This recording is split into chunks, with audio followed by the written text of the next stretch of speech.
Yeah, Jamie, Friends of Haviland Mill Road started their campaign a year ago, and they've gone full speed ahead ever since. They say the plot of land is an increasingly rare piece of nature in the county that should be preserved. But both the developer and the county executive say property owners' rights also need to be preserved.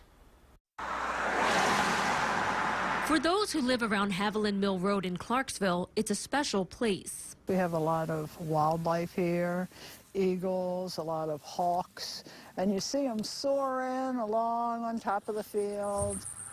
The animals, the quiet, the access to nature, all draws that neighbors fear will be lost to development. It's just a way of life. A way of life that would be destroyed.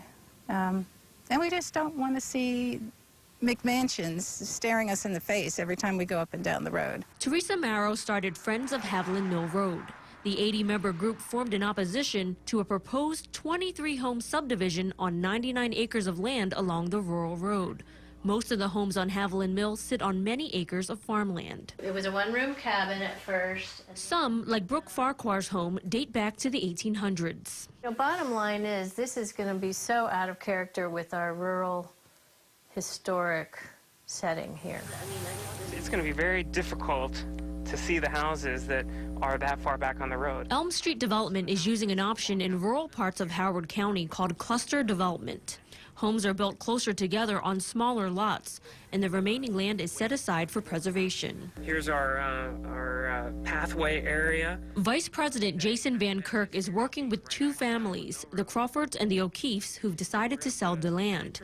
In a letter to a local newspaper, Thomas Crawford explained that he and two brothers who inherited their family's property cannot afford to keep it, and that their neighbors can't expect them to foot the bill to keep it as is. Both of these sellers have been part of the community as long or longer than most everybody on the road, and just want to have their property rights preserved. You can have a beautiful open space that the people of Howard County could come in here and enjoy.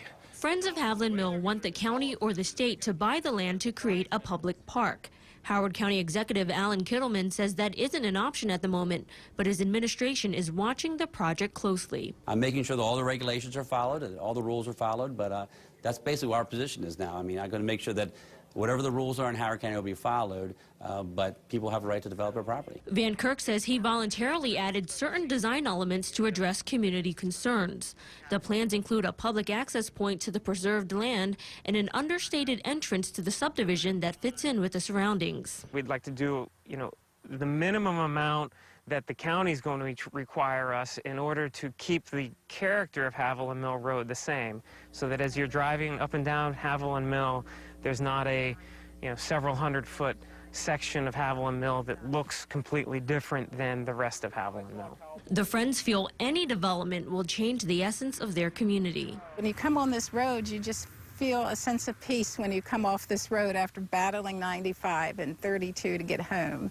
You get on this road and you're just going, you just feel a sense of peace and you're just relaxed when you come on this road. The development is still in the planning stages, so it will be some time before anything is finalized. Meanwhile, though, the Friends of Haviland Mill are petitioning the county council to designate the road as a scenic road. That designation would limit changes to the face of the road and preserve its character. County Executive Kittleman said he plans to meet with the group to view the property himself and discuss their concerns.